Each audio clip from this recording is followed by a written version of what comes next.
We take all of our kids' Halloween candy and they don't get it back. I know, you think we're like the meanest parents in the world, but let me tell you how this works. Hi guys, it's Kate with Simple and Healthy Mama, and I just wanted to give you my Halloween hacks to make Halloween simple and easy for you. When it comes to the holidays and kids' birthdays, the best advice I ever got was to really focus on what your kids actually want and enjoy about that particular holiday or event, especially if it's something like Halloween that really is for the kids. It doesn't make sense to be putting all of this stuff on it to make it picture perfect in your mind when that might not actually be what they want, and you might be wasting a lot of time, money, energy, all your resources when they'd be happy with something much simpler. If you haven't invested a lot of money or a lot of time into making a costume, a really fancy homemade costume, the nice thing is then when your kids change their mind, like 2 days before Halloween, you can just let them change. They can just come up with their own costume. Let it be on them. Let it be their responsibility. And I'm talking about little kids. Our kids are 4 and 6. And if they want to be something, they can figure it out. And our daughter last year had a costume in mind that she had seen at a friend's house, and she really wanted me to go find this costume and buy it somewhere. And I just texted the other mom and said, you know, is there any chance we could just borrow that purple dragon costume? It was like a dress with wings on it. No, nobody even really knew what she was. It wasn't quite clear, but she didn't care. That's what she wanted to be, so that's what she was. She was perfectly happy. We gave the costume back afterwards, so nothing to store. We keep the costume simple. We don't trick or treat very far. It's more about enjoying being out with the friends, and they eat some candy along the way. Our son last year basically got 2 pieces of candy at the first couple houses, and then he was finished. He did not care about trick-or-treating. He just wanted those pieces. There's really no point in my mind in trick-or-treating for like an hour and a half and coming home and having 10 pounds of candy, because I'm not gonna let them eat it anyway. So we keep our costumes simple. Some years have bought stuff, but generally at, a thrift store, get a costume for $5 or something, or just make something, throw something together from what we have at home. So costumes are simple, trick-or-treating's minimal. And for decorations, we just do a few things that I've kind of had forever. I'm not letting myself buy new things right now because I'm trying to minimize and get rid of things, but it is fun to have a couple of festive things. So I have a couple of these pillow covers, and then all I have to store is the pillow cover because depending on the season, I just change the cover. They zip on, which is nice. They're also then washable. And then I've had this light up pumpkin since sometime in college. Outside we've got pumpkins, and we'll have jack-o'-lanterns for Halloween night.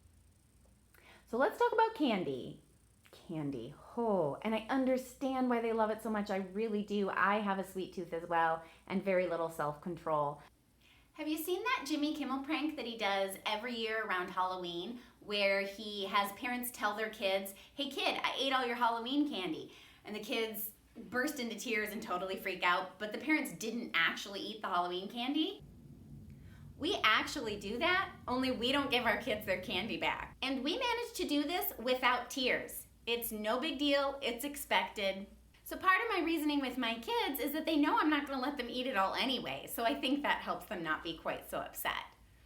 What we've done in the past for candy, and this is going to sound insane, feel free to roast me in the comments below, but we have let our kids eat 1 piece of candy for each year that they are old, which probably doesn't sound like a lot to people, but our daughter used to get really, really sick when she had sugar. It took us a while to figure that out. But we realized she was getting sick like every holiday, like vomiting for 8 or 9 hours in the middle of the night sick. So once we had that figured out, we switched our rule to be 1 piece of candy for each year you are old. So when you're 0 years old, you don't need candy. That's easy. When you're 3, you get 3 pieces of candy. And you won't believe this. Then, after your allotment of candy, I'm going to sound like such a mean mom, the great pumpkin comes. You know, the great pumpkin doesn't have a lot of teeth because he ate too much candy. And while you're sleeping, the great pumpkin comes and eats all of your candy.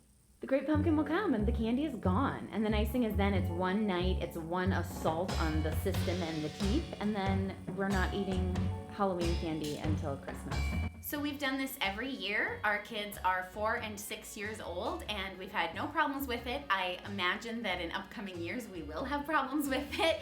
Comment down below if you've tried anything like this and let us know if it works with the older kids or if you just do the switch witch where you trade them for a toy or you pay them cash.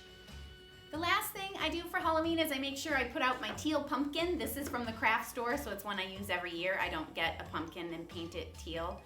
I can't handle that. But I can handle having a few allergy-friendly things on hand for kids that come by who can't have the regular candy. I really like temporary tattoos, stickers, and pencils because they're things that the kids can actually use up. They're not just cheap plastic from made in Jiuhua, China. Thought so. What I do is I save these from previous years, so whatever our kids get this year, I pass out next year because our kids don't give one twat about this stuff after the night of Halloween anyway.